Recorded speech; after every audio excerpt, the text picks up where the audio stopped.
Okay, so our next speaker, yeah. Our next speaker does not need much of an introduction. I always say Oresti is my wingman. You'll see us working out of a coffee shop in Dunkeld in Fournos on a Saturday morning, organizing Pamro, talking about stuff and everything Pamro. But he does a lot more than that. He's the CEO of the Ornico Group. He's been at the cutting edge of media transformation, media monitoring. He's the chairman of the Media Monitoring Association of South Africa and a member of FEBE, many, many other things. Oresti did his MBA in social media long before Twitter was even a tweet or a tweet. So he is talking to us today on the impact of cybernetic future on marketing. Welcome, Oresti.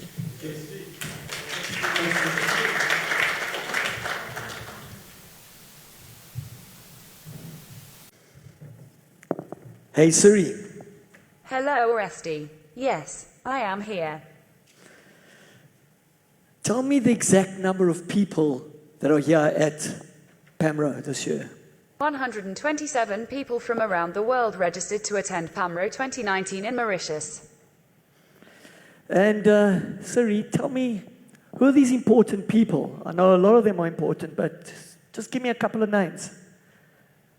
Sifiso Falala, apparently he is the president of Pamro. He is quite a guy. Jennifer Daniel, the executive director of Pamro. There are other amazing people like Jonadab Egbo and Biden. Okay. Philippa and Agri. Okay, Siri, sure. Thank you. But Oresti, I haven't finished. I know, Siri, but I've only got 30 minutes to complete this. Just give me a break.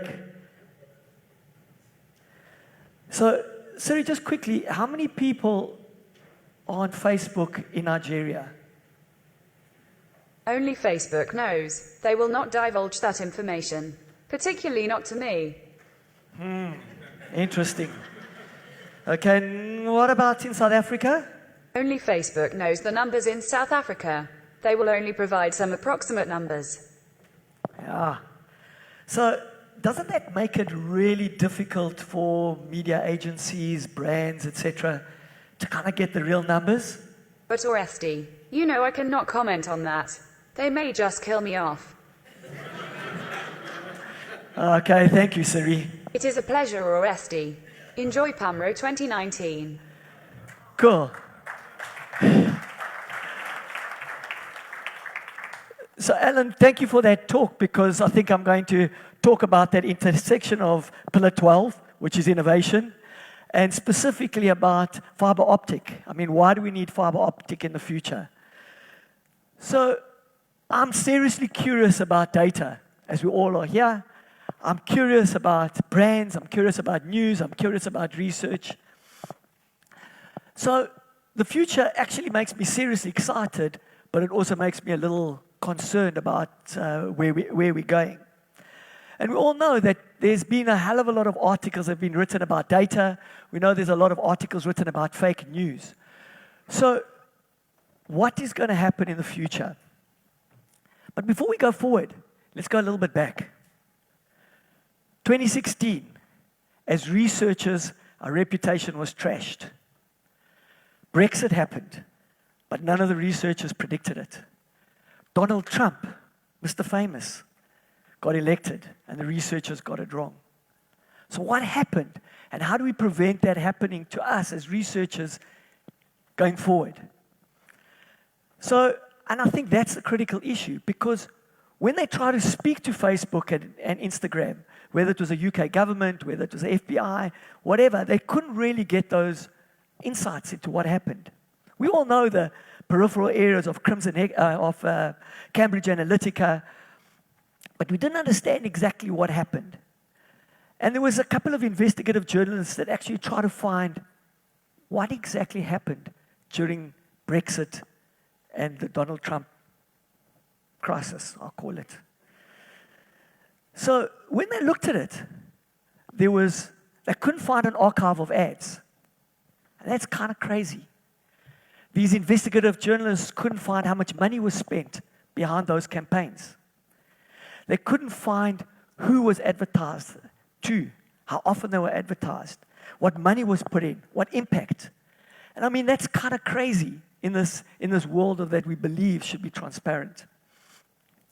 And the scary thing is Facebook and Mark Zuckerberg refused to get any of those answers to the UK government.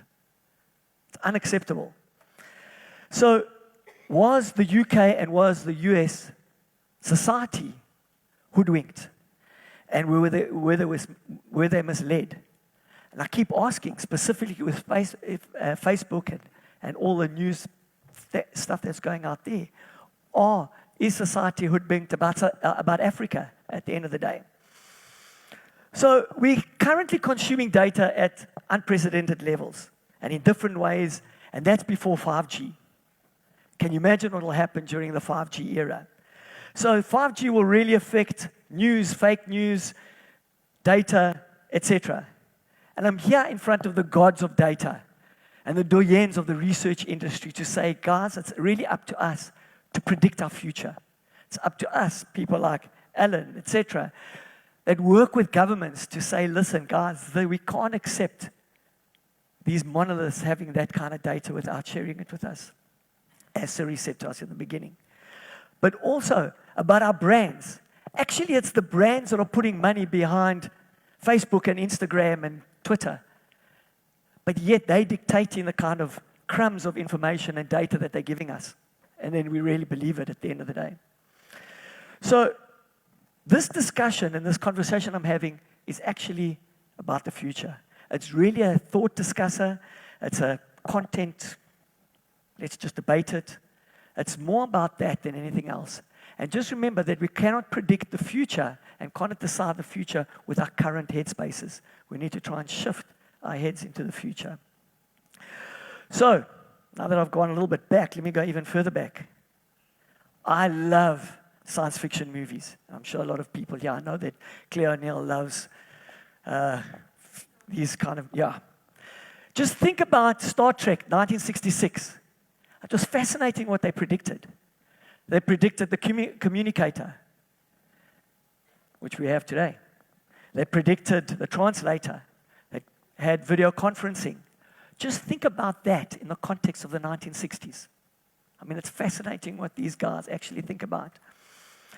And they had tools such as the tricorder, which kind of looked at the terrain, and did these medical diagnoses. Hello, that's where we are today, just with a cell phone.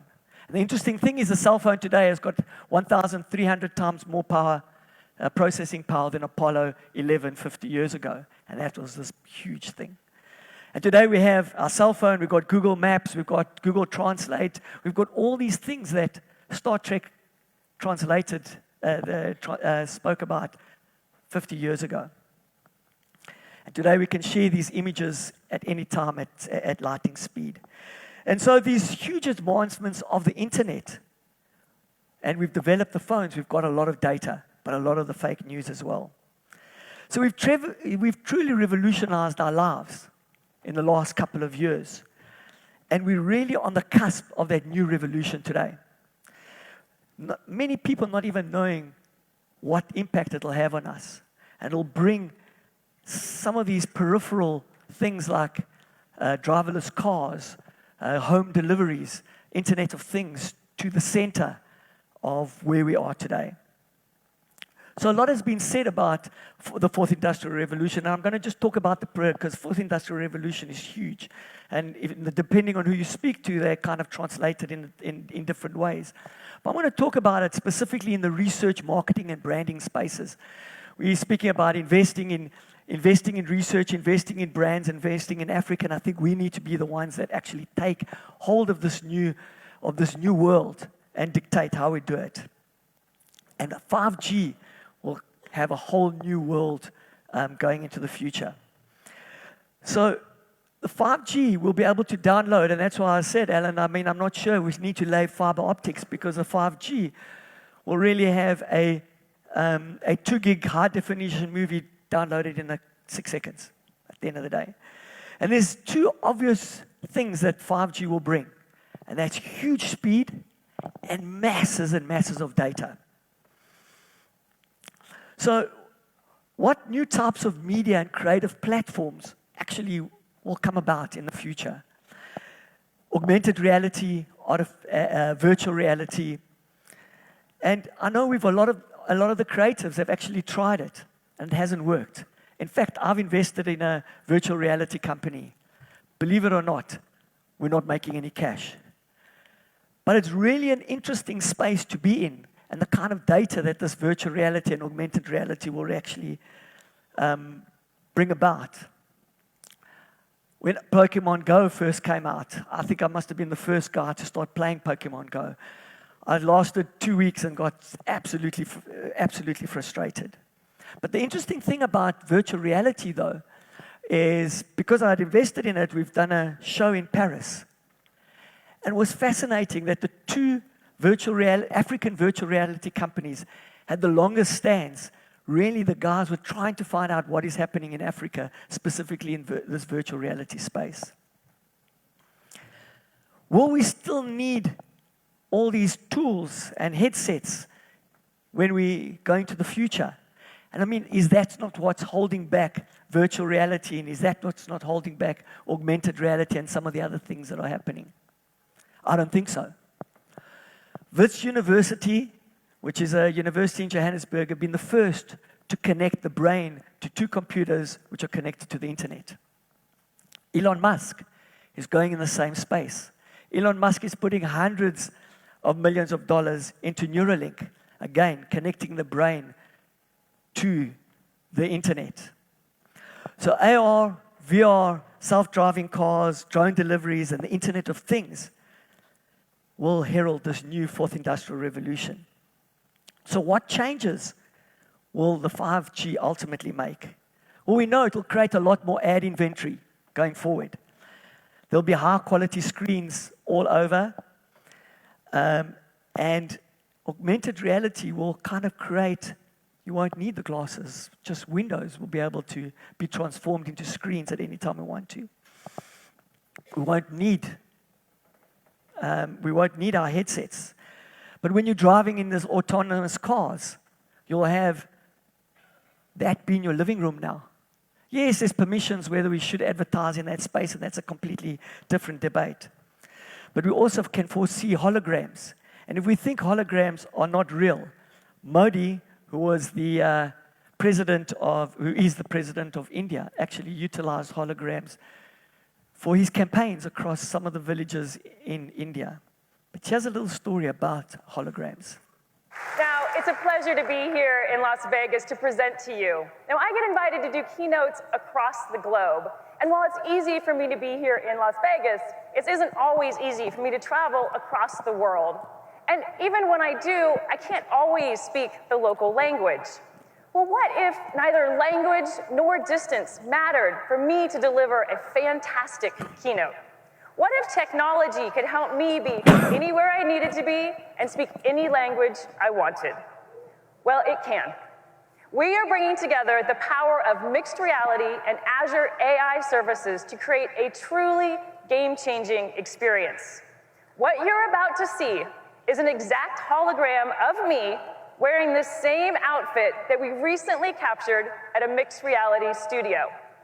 And I don't speak Japanese, but what if I wanted to deliver my keynote in Japanese?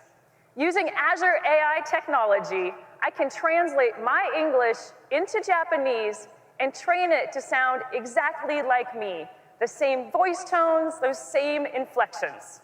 Now, we brought this together, my hologram and Azure AI, to show you what's possible. So first, I'm going to put on my HoloLens 2 here, and then we'll flip in the room to the special camera so you can see exactly what I'm seeing. Let's get started. First, let me introduce you to Mini-Me. There she is, my perfect holograph. And thanks to the power of HoloLens 2, she just floats right with me. I'm literally holding my hologram, so natural. Now she's a little small to do a keynote. So let's get her up so she can do full-size Japanese keynote. Render keynote.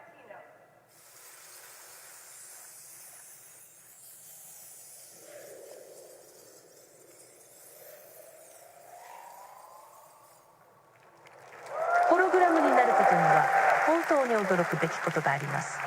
私たちは最新の複合現実キャプチャ技術を使用し、私のホログラムを作成しています。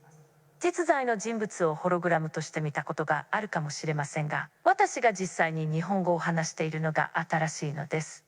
私は日本語を話しませんが、私の声とホログラムは完璧な日本語で話しています。これはニューラルテキスト読み上げと呼ばれる最新の人工知能技術、いわゆるニューラル TTS を使用しています。私たちは自分の声の録音を使用し、私のように聞こえる私自身の個人的な音声署名を作成します。日本語からフランス語、ポルトガル語まで話せます。今、この技術は私たちが働き、遊び、生活する方法に関して、世界中の国境や障壁を取り除くことができると想像してみてください。まさに SF が現実になるところです。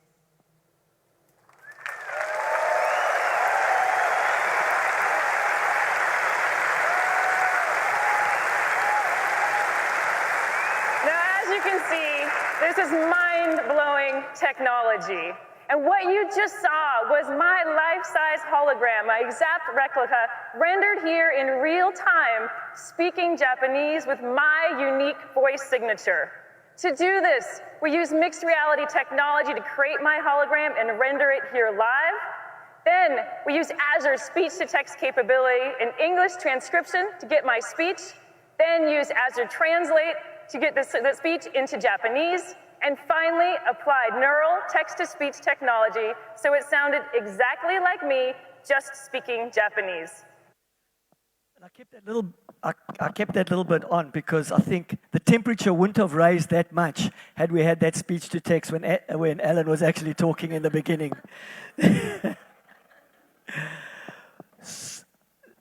Oops, I'm going the wrong way.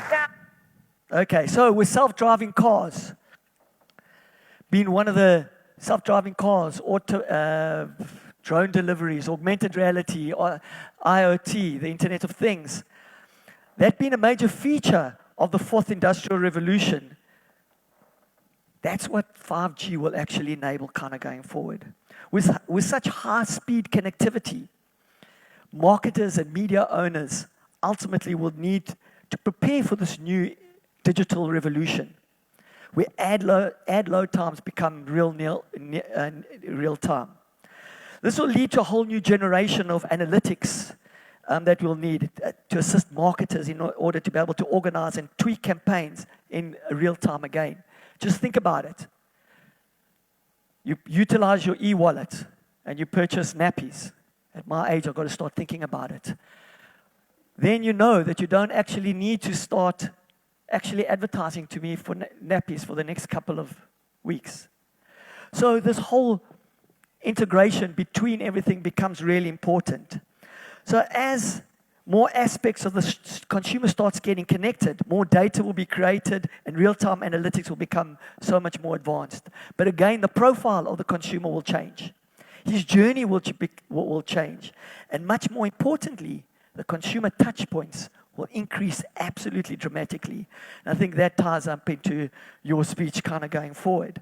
So the speed of connectivity in conjunction with artificial intelligence will change the way we actually work and produce and provide us with the most relevant content at a particular time and a place. And if you think it doesn't happen, it sort of happens at the moment. And can you imagine when there's actually much more data points going forward? The Economist has spoken about that the most valuable resource is no longer oil, but data. And I think that's really important. But data has to be transparent. Otherwise, it becomes useless. All these monoliths, like the Facebooks and the Instagrams, etc., will be the ones that really will control the data and control the consumer. And that becomes problematic. And that's why I'm talking to you again as the doyens of this industry. We need to ensure that it doesn't happen. And I know some of you are saying, oh, it can't be done. Nelson Mandela said, it always seems impossible until it's done. So yes, we may see that it can't be done, but actually if we all put our heads together, we collaborate, it can happen. So with the Internet of Things and the maturity of this new 5G world, there'll be two things that happen. More speed, higher speeds, and much more data. And so there's going to be, with this much more data, there's going to be a whole abundance of this new world, of this new oil that will be created in the future. But there's going to be a big challenge, is how do we as researchers control this and we don't lose our reputation like we did in the past in some instances, and how do we control this? And we all know, and how do we cope with this masses of data? We all know today only 3% of the data is tagged. And even out of that, even less is actually analyzed. So it's really becoming critical going forward with 5G. And I know there's going to be, and there is a lot of duplications currently, and there will be even more duplications going forward. But the Internet of Things will be a huge driver of this data creation. And that means that real-time analytics becomes absolutely critical. And we need to share this data. We around here need to engage it between each other, so that we can share this data and help our brands kind of grow. So we mustn't see it in these big data silos. Obviously, just as the video from Joachim said, we also need to protect that data, because there's going to be a lot of data that there cannot be. There was already a backlash in this data. We must just really make sure that we protect this. And though that we are, as market researchers, we have this responsibility to ensure that we don't utilize this data for nefarious reasons. And I really believe that Africa is really poised for this new 5G world. South Africa, with Vodacom and MTN, they've actually done a couple of trials in 2018 with 5G. So it's starting to happen. At the Mobile World Congress, they've written off Africa. They said Africa is not going to work with 5G. They can't even get 3G and 4G right. I disagree with that.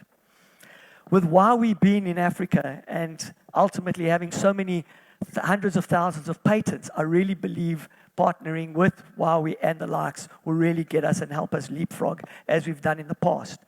Safaricom has created some fantastic technology with TubeStar in Kenya.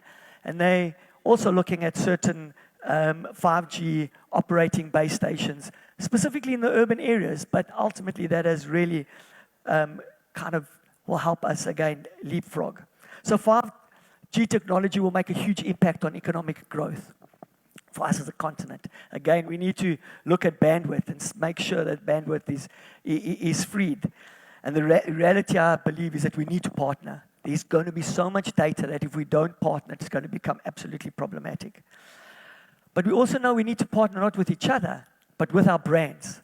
Just think about the amount of data that's going to be just with our brands, in marketing, in sales, in HR, in finance, and more importantly, with the Internet of Things, in IT. So marrying these individual data sources will create valuable insights for clients. But we also know that data silos should not happen. They're absolutely dangerous and shouldn't, and will just create much more monoliths like the Facebooks and Instagrams and Twitter into the future. So I think what we need to do is let's engage, let's partner, let's think of the world in the 5G world, not in our current environment. Let's transport ourselves and see how do we utilize this data and how we engage to take it forward. Thank you very much. Thank you, Oresti. Another stellar presentation. Another hand of applause, please. I think we all speak in the same language.